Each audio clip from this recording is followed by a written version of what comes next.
So, നമുക്ക് ഇന്ന് നോക്കാനുള്ളത് financial institutions and services എന്ന ചാപ്റ്റർ. സോ ഇതിൽ നമ്മൾ RBI കുറിച്ചും ഇന്ത്യയിലെ ബാങ്കുകളെ കുറിച്ചും ഒക്കെയാണ് നോക്കാൻ പോകുന്നത്.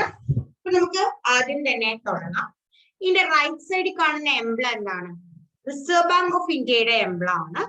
സോ റിസർവ് ബാങ്ക് ഓഫ് ഇന്ത്യയുടെ എംബ്ലത്തിൽ കാണുന്നത് ടൈഗറും പിന്നെ എന്താണ്, ഓയിൽ പാം, അതായത് എണ്ണപ്പനയും ആണ് കാണുന്നത്. എണ്ണപ്പനയും പിന്നെ ടൈഗറിനെയുമാണ് ഈ ഒരു എംബ്ലത്തിൽ കാണുന്നത്. So reserve bank of India എന്ന് പറഞ്ഞാൽ ഇന്ത്യൻ കറൻസി പ്രിന്റ് ചെയ്യുന്നു. സോ RBI കുറിച്ച് പറഞ്ഞാൽ reserve bank of India is the apex bank of India. It was established in 1935. Its headquarters is in Mumbai. Headquarters മുംബൈയിലാണ്. 1935 എസ്റ്റാബ്ലിഷ് ചെയ്ത ഒരു bank ആണ് reserve bank of India. 1935. So reserve bank of ഇന്ത്യയുടെ functions ആണ് printing of currency, controlling credit, bankers to government, bankers bank. ബാങ്കുകളുടെ ബാങ്കാണ്, ഗവൺമെന്റിന്റെ ബാങ്കാണ്, കറൻസി പ്രിന്റ് ചെയ്യുന്നു. പക്ഷെ കറൻസി പ്രിന്റ് ചെയ്യുന്നതിൽ ഒരു എക്സെപ്ഷൻ ആണ്. എന്താണ് ആ എക്സെപ്ഷൻ? ഇവിടെ നമുക്ക് ലെഫ്റ്റ് സൈഡിൽ കാണുന്ന റുപ്പിയുടെ സിമ്പൽ ആണ് കാണുന്നത്. നമുക്കറിയാം ഈ റുപ്പിയുടെ സിമ്പല് ഇത് ഡിസൈൻ ചെയ്ത ആരാണ്? ഡി ഉദയകുമാർ എന്ന് പറയുന്ന ഒരാളാണ്. ഡി ഉദയകുമാർ എന്ന് പറയുന്ന ഒരാളാണ് ഈ റുപ്പിയുടെ സിമ്പല് ഡിസൈൻ ചെയ്തത്. അത് നമുക്ക് പിന്നീട് നോക്കാം. ഡി ഉദയകുമാർ എന്ന് പറയുന്ന ഒരാളാണ് ഈ റുപ്പിയുടെ സിമ്പല് ഒരു അഡീഷണൽ ഇൻഫർമേഷൻ ആയിട്ട് എഴുതി വെക്കുക, ഡി ഉദയകുമാർ. അപ്പോ ഈ 1 റുപ്പി നോട്ട് മാത്രം, അല്ലെങ്കിൽ അതിന്റെ കൂടെയുള്ള കോയിൻസ്, ഇതൊന്നും റിസർവ് ബാങ്ക് ഓഫ് ഇന്ത്യ അല്ല പ്രിന്റ് ചെയ്യുന്നത്. അത് പ്രിന്റ് ചെയ്യുന്നത് സെൻട്രൽ ഫിനാൻസ് ഡിപ്പാർട്ട്മെന്റ് ആണ്. സെൻട്രൽ ഫിനാൻസ് ഡിപ്പാർട്ട്മെന്റ് ആണ് 1 റുപ്പി നോട്ടും അതിന്റെ കൂടെയുള്ള സബ്സിഡറി കോയിൻസും ഇഷ്യൂ ചെയ്യുന്നത്. ഓക്കെ, സോ അത് വളരെ ഇമ്പോർട്ടന്റ് ആണ്.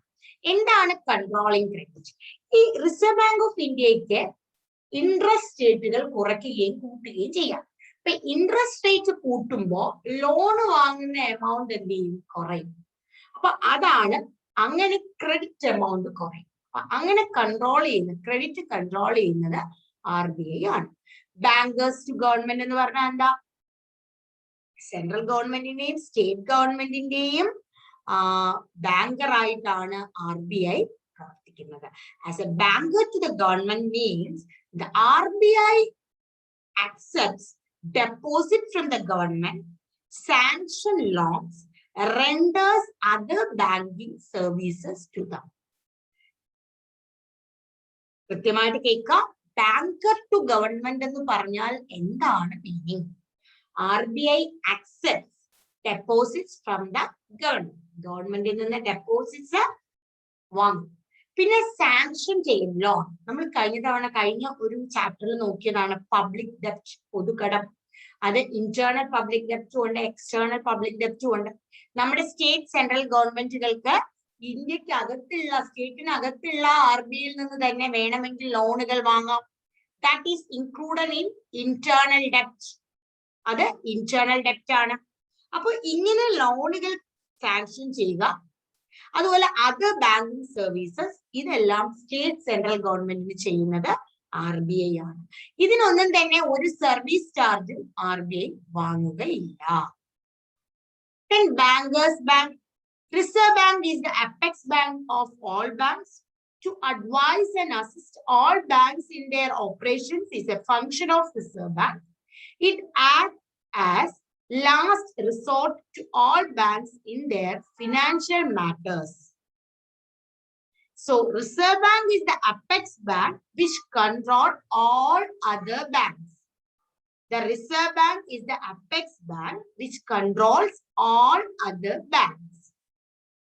And it controls and gives the necessary directions and advices to the financial institutions in the country. So that is the another function. നമ്മൾ RBIയുടെ ഓരോരോ functions ആയിട്ടാണ് നോക്കുന്നത്. അതിൽ ബാങ്കർ ടു ദ ഗവൺമെന്റ് എന്ന് പറഞ്ഞു. That means it accepts the deposits from the government. It sanctions loans to the government. It gives other financial services to the government. അതുപോലെ bankers bank എന്ന് പറഞ്ഞാൽ it controls all the activities of the other banks in India. That means bank മാത്രമല്ല മറ്റ് financial ഇൻസ്റ്റിറ്റ്യൂഷൻസിനെ അവർക്ക് വേണ്ട അഡ്വൈസസും ഡയറക്ഷൻസും ഒക്കെ കൊടുക്കുന്നത് ആരാണ്? RBI ആണ്. So these are the functions of RBI. So bank അല്ലാതെ ഒരു വാക്കാണ് നമ്മൾ ഇപ്പൊ പുതുതായി കേട്ടൊരു വാക്കാണ് ഫിനാൻഷ്യൽ ഇൻസ്റ്റിറ്റ്യൂഷൻസ്. നമ്മുടെ ചാപ്റ്ററിന്റെ പേര് തന്നെ എന്താണ്? ഫിനാൻഷ്യൽ ഇൻസ്റ്റിറ്റ്യൂഷൻസ് ആൻഡ് സർവീസസ് എന്നാണ്. സോ എന്താണ് ഫിനാൻഷ്യൽ ഇൻസ്റ്റിറ്റ്യൂഷൻ? ഫിനാൻഷ്യൽ ഇൻസ്റ്റിറ്റ്യൂഷൻ എന്ന് പറഞ്ഞാൽ those institutions where financial transactions like deposits, loans, etc. take place. So financial institution നമുക്ക് രണ്ടായിട്ട് തിരിക്കാം. ബാങ്കുകൾ, banks, and non-banking financial institutions. Non-banking financial institutions. So ബാങ്കുകൾ തന്നെ 4 തരമുണ്ട്. Commercial bank, corporate bank, development bank, specialized bank. നോക്കൂ, commercial bank, corporate bank, development bank, and specialized bank. So these are the 4 banks category. ഇനി non ബാങ്കിങ്ങിനാണെങ്കിൽ നമ്മൾ എങ്ങനെ തിരിക്കുന്നു?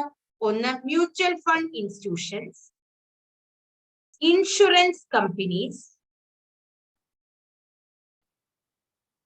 Non banking finance institutions.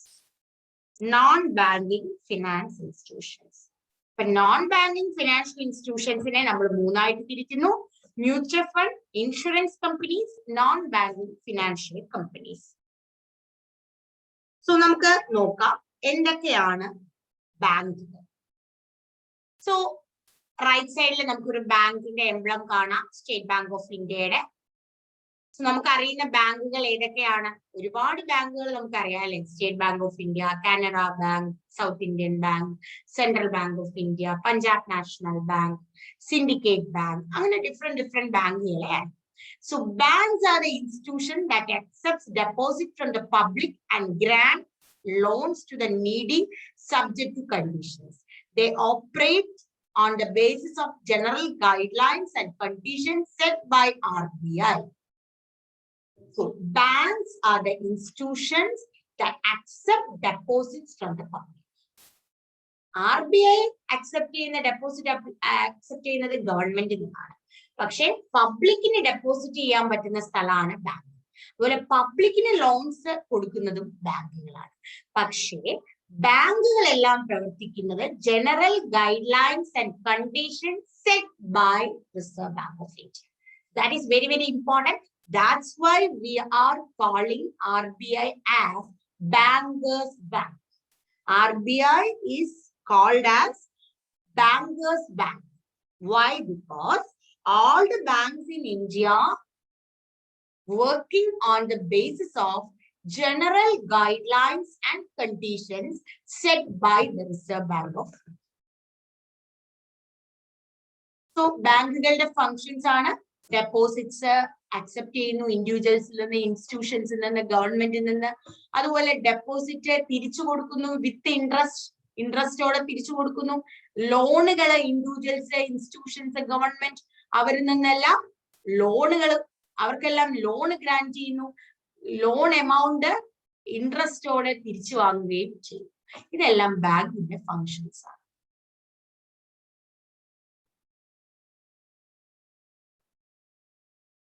So growth of banks in India, ഇതാണ് ബാങ്കിന്റെ history. വളരെ important ആണ്.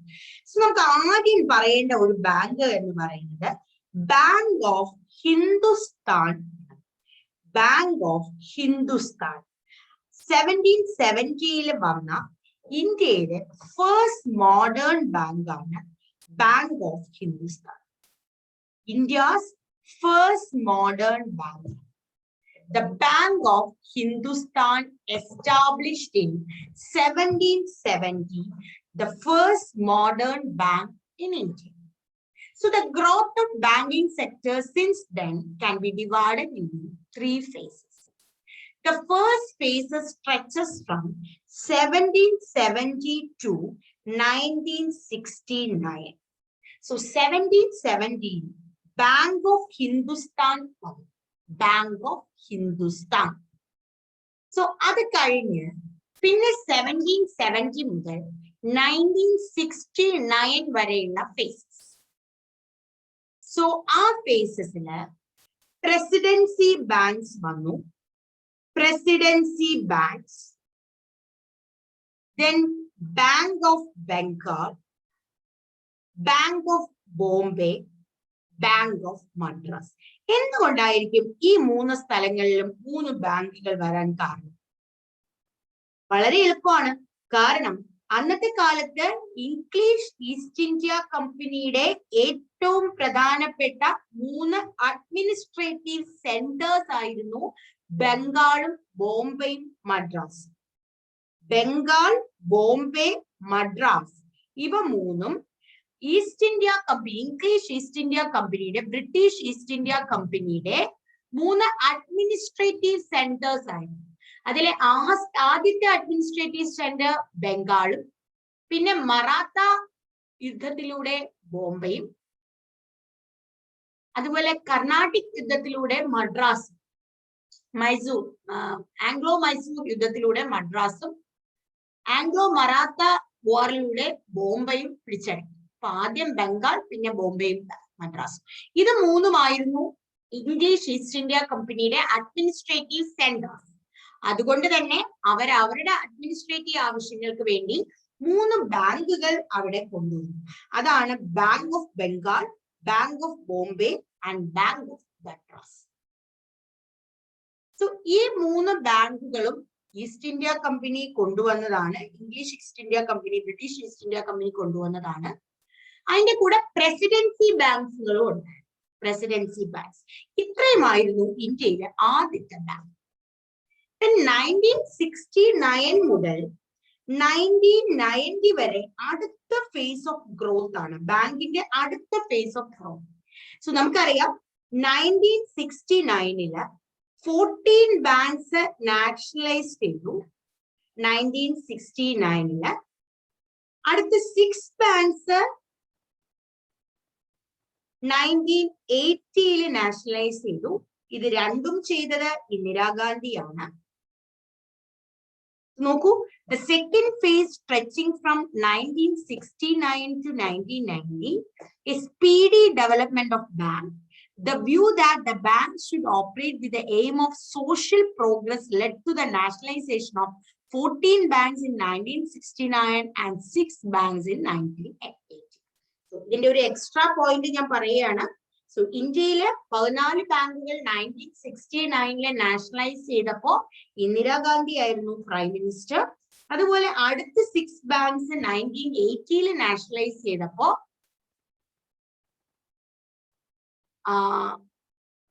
വീണ്ടും ഇന്ദിരാഗാന്ധി തന്നെയായിരുന്നു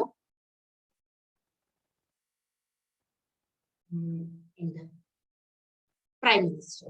1993 ഒരു നാഷണലൈസ്ഡ് ബാങ്ക് ആയിരുന്ന new bank of India merged with the Punjab National Bank. New Bank of India merged with the Punjab National Bank. So 1993 ആയപ്പോ 19 nationalised bank ആണ് ഉണ്ടായിരുന്നത്.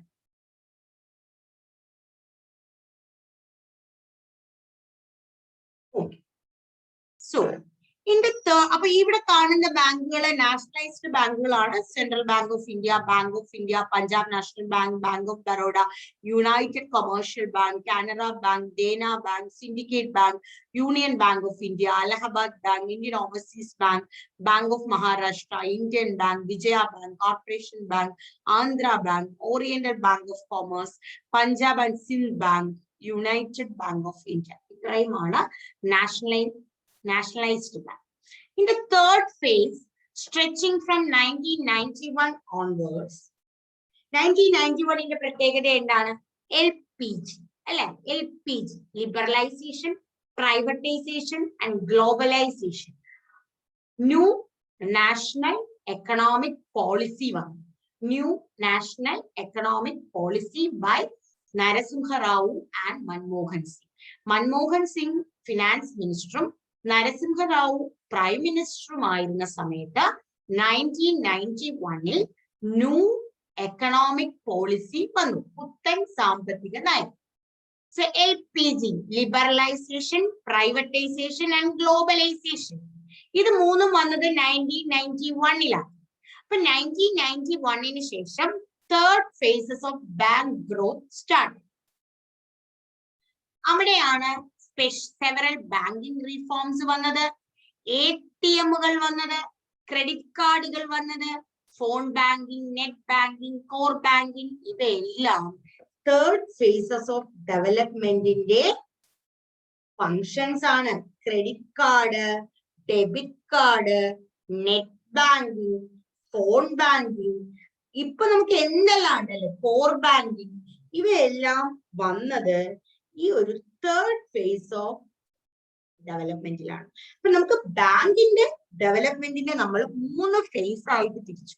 1770 ബാങ്ക് ഓഫ് ഹിന്ദുസ്ഥാൻ ഇന്ത്യയിൽ വന്നു. That is the first modern bank in India.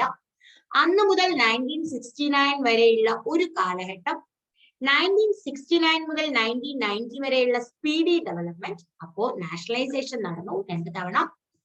So 1991 മുതൽ ഉള്ള ഒരു speedy, പിന്നെയുള്ള ഒരു ഡിജിറ്റലൈസേഷൻ അല്ലെങ്കിൽ ഒരു മോഡേണൈസേഷൻ ഓഫ് ബാങ്ക്സ് ഹാപ്പൻഡ് ആണ് ബാങ്കിന്റെ ഒരു. The private banks which received license during this period introduced new and innovative functions at much quicker pace. Such banks are known as new generation banks. So, ഈ third ഫേസിൽ വന്ന ബാങ്കുകളാണ് new generation banks. നമുക്കറിയാം, നമ്മൾ കാണുന്ന ഈ HDFC പോലുള്ള ബാങ്കുകൾ, ICICI, HDFC, ഈ ബാങ്കുകളെല്ലാം ന്യൂ ജനറേഷൻ ബാങ്കാണ്. സോ നമ്മള് ബാങ്കുകളെ 4ആയിട്ട് ഡിവൈഡ് ചെയ്തിരുന്നു. Commercial bank, cooperative banks, development bank and specialised banks. ഇവയുടെ ഓപ്പറേഷൻസിനെ ബേസ് ചെയ്താണ് ബാങ്കുകളെ ഇങ്ങനെ 4ആയിട്ട് ഡിവൈഡ് ചെയ്യുന്നത്. Commercial bank, cooperative banks, development banks and specialised bank. Commercial bank. Commercial bank are the oldest banks, have many branches.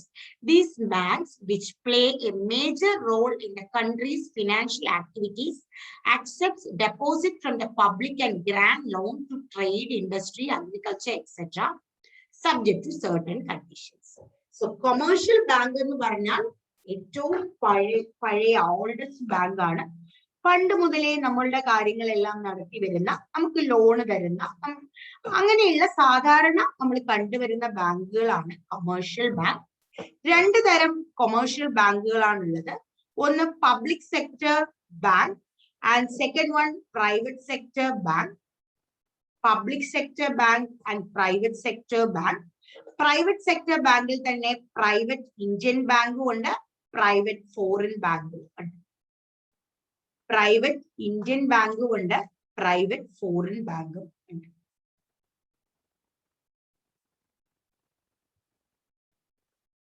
So the different types of commercial bank can be understood. Public sector commercial banks are owned by the government. So ഇത് government on ചെയ്യുന്ന ബാങ്കുകളാണ് public sector bank എന്ന് പറഞ്ഞാൽ. So functions controlled by RBI, State Bank of India and its associate banks, nationalized bank and regional rural banks together constitute public sector commercial bank. എന്തൊക്കെയാണ്? SBI, State Bank of India and other nationalized bank.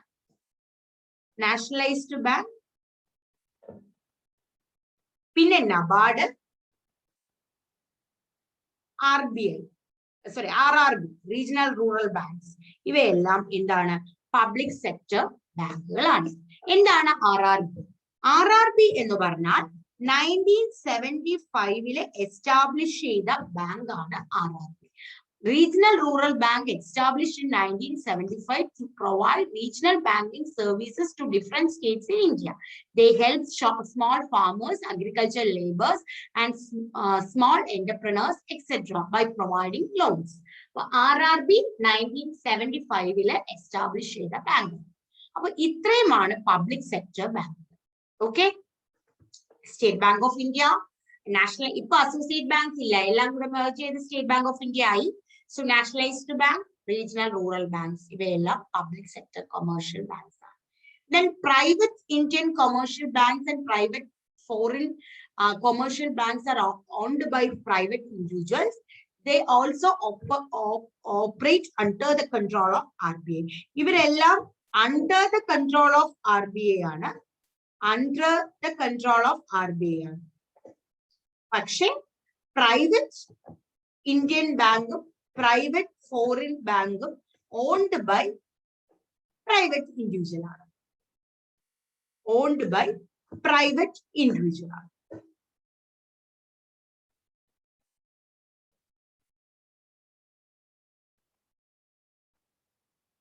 Private foreign commercial bank എന്ന് പറഞ്ഞാൽ those banks which are registered in India but had headquarters in foreign country. Foreign countryയിലെ headquarters ആയിരിക്കും, പക്ഷെ ഇന്ത്യയിൽ register ചെയ്തിട്ടുണ്ടാവും. So, എന്താണ് commercial ബാങ്കിന്റെ functions? Deposits accept ചെയ്യുക എന്നുള്ളതാണ് ഒന്നാമത്തെ ഫങ്ഷൻ. ആരിൽ നിന്ന് ഡെപ്പോസിറ്റ് അക്സെപ്റ്റ് ചെയ്യുക? പബ്ലിക്കിൽ നിന്ന് അക്സെപ്റ്റ് ചെയ്യുക. 4 തരത്തിലെ ഡെപ്പോസിറ്റ്സ് ഉണ്ട്. ഡെപ്പോസിറ്റ്സ് എന്ന് പറയുമ്പോൾ 4 തരത്തിൽ ഉണ്ട്. നമുക്കറിയാം, ഒന്ന് saving deposit, savings deposit, recurring deposit, current deposit, ബിസിനസ്സുകാരൊക്കെ ചെയ്യുന്ന ഡെപ്പോസിറ്റ് ആണ് current deposit, then fixed deposit. So 4 തരം ഡെപ്പോസിറ്റ്സ് ഉണ്ട്. എന്താണ് savings deposit? These schemes help the public to deposit their savings. Banks provide low interest rate to the savings. Low interest rate to the savings. The deposit can withdraw money from the deposit subject to restrictions.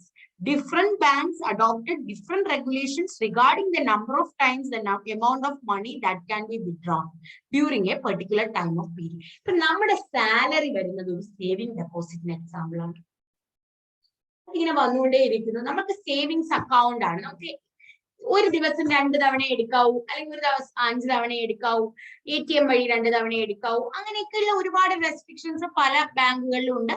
Passbook വഴിയൊക്കെയാണ് നമ്മൾ അത് withdraw ചെയ്യുന്നതും amount deposit ചെയ്യുന്നതും എല്ലാം. Okay, അതാണ് എന്ത്, നമ്മുടെ savings deposit. നമ്മുടെ salary എല്ലാ മാസവും അക്കൗണ്ടിലേക്ക് വരുന്നത് is one of the example of savings deposit. Current deposit, current deposit എന്ന് പറഞ്ഞാൽ നമുക്ക് ഒരു ദിവസം എത്ര തവണ വേണമെങ്കിലും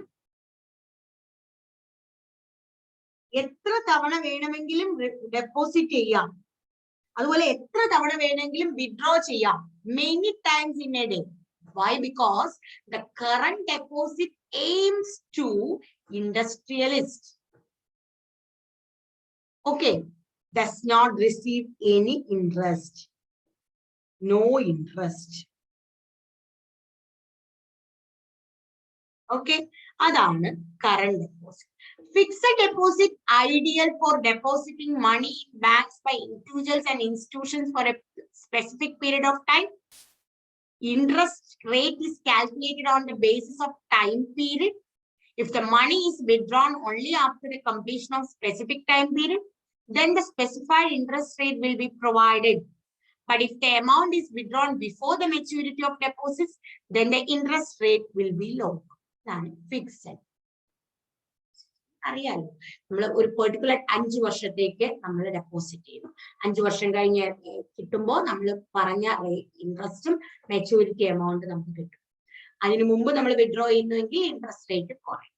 ഇനി റെക്കറിംഗ് ഡെപ്പോസിറ്റ്, നമ്മൾ കണ്ടിന്യൂസ് ആയിട്ട് നമ്മൾ ചിട്ടി കെട്ടുക എന്ന് പറയുന്ന പോലെയാണ്. RD കെട്ടുക എന്ന് പറയും. RD അതായത് 2000 രൂപ വെച്ച് എല്ലാ മാസവും. സോ എല്ലാ മാസവും റിപ്പീറ്റ് ചെയ്യുന്ന റെക്കറിംഗ്. അപ്പോ നമ്മൾ പറഞ്ഞത് കൊമേഴ്ഷ്യൽ ബാങ്കിന്റെ ഫംഗ്ഷൻ ആണ്. അതിൽ അക്സെപ്റ്റ് ഡെപ്പോസിറ്റ്സ് എന്ന് പറയുന്ന ഒരു ഫംഗ്ഷൻ ഉണ്ട്. അതിനകത്ത് ഡെപ്പോസിറ്റ്സ് 4 തരം ഉണ്ട്. Savings deposit, recurring deposit, current deposit and fixed deposit. ഇനി നമ്മൾ അടുത്ത് നോക്കുന്നത് ലോണുകൾ പ്രൊവൈഡ് ചെയ്യുന്നതും ആര് തന്നെയാണ്? ബാങ്കുകൾ ആണ്. കൊമേഴ്ഷ്യൽ ബാങ്കിന്റെ മറ്റൊരു ഫംഗ്ഷൻ ആണ് എന്ത്? ലോണുകൾ കൊടുക്കുക. സോ ലോണിന് ഇൻട്രസ്റ്റ് കൊടുക്കും. ഒരു പർപ്പസ് പറഞ്ഞാൽ നമുക്ക് ലോണ് കിട്ടും. നോർമലി ബാങ്ക് ലോൺസ് പ്രൊവൈഡ് ചെയ്യുന്നത് ബൈ അക്സെപ്റ്റിംഗ് കൊളാറ്ററൽ. സോ എന്തൊക്കെയാണ് കൊളാറ്ററൽ? ഒന്നുകിൽ ഫിസിക്കൽ അസറ്റ്സ്, ഗോൾഡോ പ്രോപ്പർട്ടിയോ ഡോക്യുമെന്റ്സോ, അല്ലെങ്കിൽ ഫിക്സഡ് ഡെപ്പോസിറ്റ് സർട്ടിഫിക്കറ്റ്. അപ്പൊ എന്തെങ്കിലും കൊളാറ്ററൽ അക്സെപ്റ്റ് ചെയ്തിട്ടാണ് ലോണ് കൊടുക്കുന്നത്. ഒന്നുകിൽ ആ കൊളാറ്ററൽ ഒരു ഫിസിക്കൽ അസറ്റ് ആയിരിക്കും. നമുക്കറിയാം, നമ്മൾ ഗോൾഡ് കൊടുത്തിട്ട് അല്ലെങ്കിൽ പ്രോപ്പർട്ടിയുടെ ഡോക്യുമെന്റ് കൊടുത്തിട്ടൊക്കെ നമ്മൾ ലോൺ വാങ്ങാറുണ്ട്. അപ്പൊ അതിനെ നമുക്ക് എന്ത് പറയാം? ഫിസിക്കൽ കൊളാറ്ററൽ അല്ലെങ്കിൽ ഫിസിക്കൽ അസറ്റ് എന്ന് പറയാം. അല്ല എങ്കിൽ ഫിക്സഡ് ഡെപ്പോസിറ്റിന്റെ സർട്ടിഫിക്കറ്റ്സ് കൊടുത്തും നമുക്ക് ലോണ് കിട്ടാറുണ്ട്. അപ്പൊ ഇങ്ങനെ 2 തരത്തിലുള്ള കൊളാറ്ററൽ ആണ് നമ്മൾ ലോണുകൾക്ക് വേണ്ടി ബാങ്കിൽ സബ്മിറ്റ് ചെയ്യുന്നത്. So banks also provide loans by accepting salary certificates. The loans given to individuals and institutions by accepting such collaterals are called cash credits. So നമ്മുടെ അഗ്രികൾച്ചർ പർപ്പസ്, കൺസ്ട്രക്ടിങ് ഹൗസസ്, നമുക്കറിയാം housing loan ഉണ്ട്, vehicles loan ഉണ്ട്, agriculture loan ഉണ്ട്, industrial loan ഉണ്ട്. അങ്ങനെ പല പല ലോണുകൾ ഉണ്ട്. പല പല റീസൺസിന് നമ്മൾ ലോണുകൾ വാങ്ങാറുണ്ട്. സോ അപ്പൊ നമ്മള് ഇങ്ങനെ എന്തെങ്കിലും ഒരു കൊളാറ്ററൽ കൊടുത്ത് ലോണ് വാങ്ങിയാൽ ആ ലോണിനെ നമ്മൾ വിളിക്കുന്ന പേരാണ് ക്യാഷ് ക്രെഡിറ്റ്. നമ്മൾ ഇങ്ങനെ എന്തെങ്കിലും ഒരു കൊളാറ്ററൽ കൊടുത്ത് നമ്മളൊരു പർപ്പസ് പറഞ്ഞ് നമ്മൾ ബാങ്കിൽ നിന്ന് ലോൺ വാങ്ങിയാൽ ആ ലോണിനെ വിളിക്കുന്ന പേരാണ് ക്യാഷ് ക്രെഡിറ്റ് ലോൺ. എന്നാൽ മറ്റൊരു ടൈപ്പ് ഓഫ് ലോൺ ഉണ്ട്, that is overdraft loan. This is an opportunity for a customer to withdraw money over and above the balance in his, her or account. This facility is provided to individuals who have frequent transactions with the bank. Generally, this opportunity is provided to individuals who maintain current deposits. So current deposits ഉള്ള ആളുകൾക്ക് സാധാരണ കൊടുക്കുന്ന ഒരു ഓപ്പർച്യൂണിറ്റിയാണ് overdraft. അവരുടെ കയ്യിലുള്ള ബാലൻസിനേക്കാൾ കൂടുതൽ amount അവർക്ക് withdraw ചെയ്യാൻ പറ്റും. ബാലൻസിനേക്കാൾ they can withdraw more amount than balance. അതാണ് ഓവർഡ്രാഫ്റ്റ് എന്ന് പറയുന്നത്.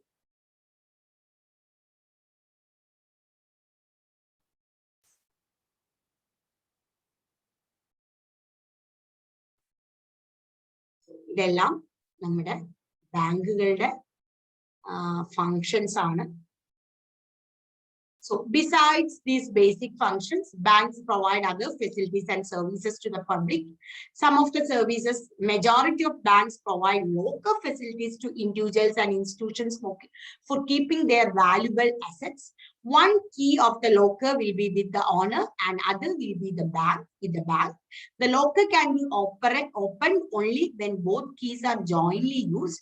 A certain amount is charged for availing this facility.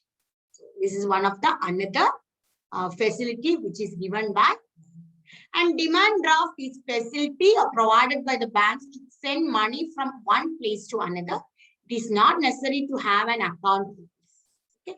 DD നമുക്കറിയാം, നമുക്ക് ഫീസുകളൊക്കെ അടയ്ക്കാൻ നമ്മൾ ഒരിടത്തിൽ നിന്ന് മറ്റൊരിടത്തേക്ക് എന്ത് ചെയ്യാറുണ്ട്? DD വാങ്ങി ഡിമാൻഡ് ഡ്രാഫ്റ്റ് കൊടുക്കാറുണ്ട് അല്ലെ? അതുപോലെ banks provide an opportunity to transfer money from anywhere in the world, either to one's own account or to someone else's account. This service is called mail transfer. Well, a telegraphic transfer is a mechanism which can transfer money through a message. It is faster than the mail transfer. Telegraphic transfer, mail transfer ഒക്കെ ഉണ്ട്. അതുപോലെ ഇപ്പോൾ automated teller machine, ATM ഉണ്ട്. എല്ലാ ബാങ്കുകളിലും ഇപ്പോൾ ATM services ഉണ്ട്. ATM കാർഡുകൾ ബാങ്കുകൾ പ്രൊവൈഡ് ചെയ്യുന്നുണ്ട്. കാണുന്നത് ഒരു എക്സാമ്പിൾ ആണ് ATM കാർഡ്. അപ്പൊ ഇതെല്ലാം നമുക്ക് പരിചിതമായ കാര്യങ്ങളാണ്.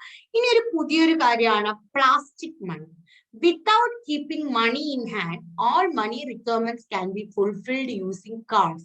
Such cards are called plastic money. Okay, such cards are called plastic money. So many money may be lost if we are not cautious by using ATM card. നമ്മൾ അതിനെ ശ്രദ്ധിക്കേണ്ട കാര്യങ്ങളെ കുറിച്ചൊക്കെയാണ് പറയുന്നത്. ഇതൊന്നും നമുക്ക് നമ്മുടെ എക്സാം പോയിന്റ് ഓഫ് വ്യൂവിൽ ആവശ്യമില്ല. Credit card is an example for plastic card.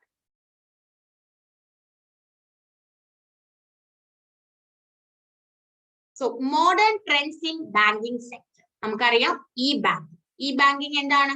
നമ്മൾ ATM വഴി ഇലക്ട്രോണിക് ബാങ്കിങ് മെത്തേഡ് വഴിയാണ് നമ്മൾ net banking, core banking, mobile phone banking, any time banking, ഇങ്ങനത്തെ പല പല വേർഡുകൾ നമ്മൾ കേൾക്കുന്നുണ്ട്. സർവീസ് ചാർജ് കുറയ്ക്കാൻ, ടൈം കൺസ്യൂമിങ് കുറയ്ക്കാൻ വേണ്ടിയുള്ള പുതിയ പുതിയ കാര്യങ്ങളാണ് നമ്മൾ കേൾക്കുന്ന ഈ ബാങ്കിങ് സംവിധാനങ്ങൾ. അതുപോലെ core banking, centralized online real time exchange banking. Core ബാങ്കിങ്ങിന്റെ ഒരു ഫുൾ ഫോം നമുക്ക് ആവശ്യമാണ്. Core banking, centralized online real time exchange bank. നിങ്ങൾക്ക് എഴുതാനുള്ള സമയമാണ് ഞാൻ അല്പം പോസ് ചെയ്ത് പറയുന്നത്. So centralized online real time exchange bank. So core banking is a facility which is arranged in such a way that the branches of all banks are brought under the central server system so that the banking services from one bank to another is made possible. As a result, ATM, debit card, credit card, net banking, tele banking, mobile banking, etc. have been brought together. Naturally, transaction becomes simple. നമുക്കറിയാം ഇന്ത്യയിലെ എല്ലാ ബ്രാഞ്ചുകളിലും, ഇപ്പൊ for example Canara ബാങ്കിന്റെ എല്ലാ ബ്രാഞ്ചിനെയും അല്ലെങ്കിൽ എല്ലാ ബ്രാഞ്ചിലെ സിസ്റ്റംസിനെയും control ചെയ്യുന്ന ഒരു സെർവർ സിസ്റ്റം ചെന്നൈയിൽ ഇരിപ്പുണ്ട്. So that is A control server system. So that is an example for core bank. ഇപ്പൊ SBIയുടെ ആണെങ്കിൽ ബോംബെയിലുണ്ട് സെർവർ. അപ്പോ core banking is a facility which is arranged in such a way that branches of all banks are brought under a central server system.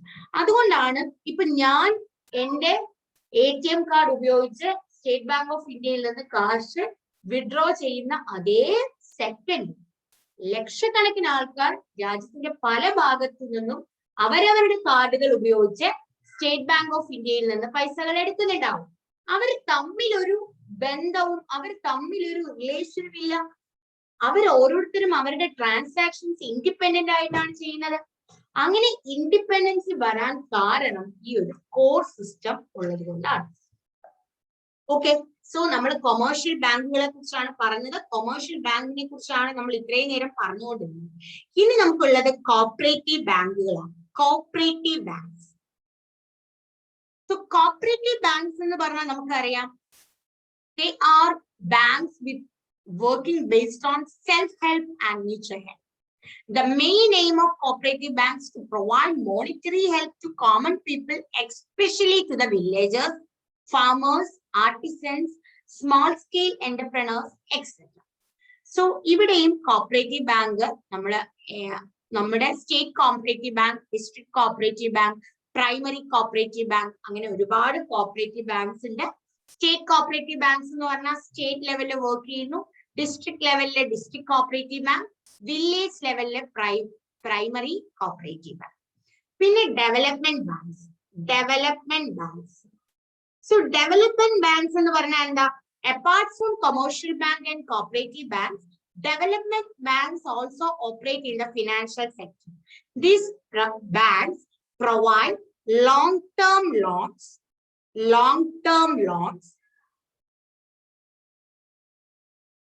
Okay, long-term loans providing. Okay, IFCI, that is Industrial Financial Corporation of India. Industrial Finance Corporation of India. So that is an example for development bank in India. Industrial Finance Corporation of India is an example for development bank in India. Then specialized bank. Specialized bank certain specific sectors function ചെയ്യുന്ന ബാങ്കുകളാണ്. ഇപ്പോ NABARD, EXIM, Export Import Bank of India, SIDBI, Small Industries Development Bank of India, ഇതെല്ലാം specialised ബാങ്കുകൾക്ക് example ആണ്. നമുക്കറിയാം നബാർഡിനെ കുറിച്ച് അല്ലെ, മഹിളാ bank, payment bank, ഭാരതീയ മഹിളാ bank BMB ഏത് വർഷമാണ് വന്നത്? 2013 വന്നത്. വിമൻ എംപവർമെന്റിന് വേണ്ടി വന്ന ബാങ്കാണ്. പിന്നീട് സ്റ്റേറ്റ് ബാങ്ക് ഓഫ് ഇന്ത്യയുമായിട്ട് മെർജിങ്. അതുപോലെ റീസെന്റ് വന്ന ഒരു ബാങ്കാണ് മുദ്ര ബാങ്ക്. മുദ്ര bank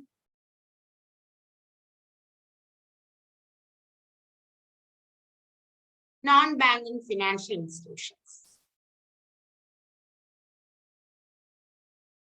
So non-banking financial institution KSFE ഒക്കെ എക്സാമ്പിൾ ആണ്. Then mutual fund institutions. So ഇത്രയും കാര്യങ്ങൾ മതി നമുക്ക് ഈ ചാപ്റ്ററിൽ. ഏറ്റവും പ്രധാനമായിട്ടും RBI പിന്നെ ബാങ്കുകളെ കുറിച്ചാണ്. സോ ഇതോടെ ഈ ചാപ്റ്റർ ഞാൻ സ്റ്റോപ്പ് ചെയ്യാം.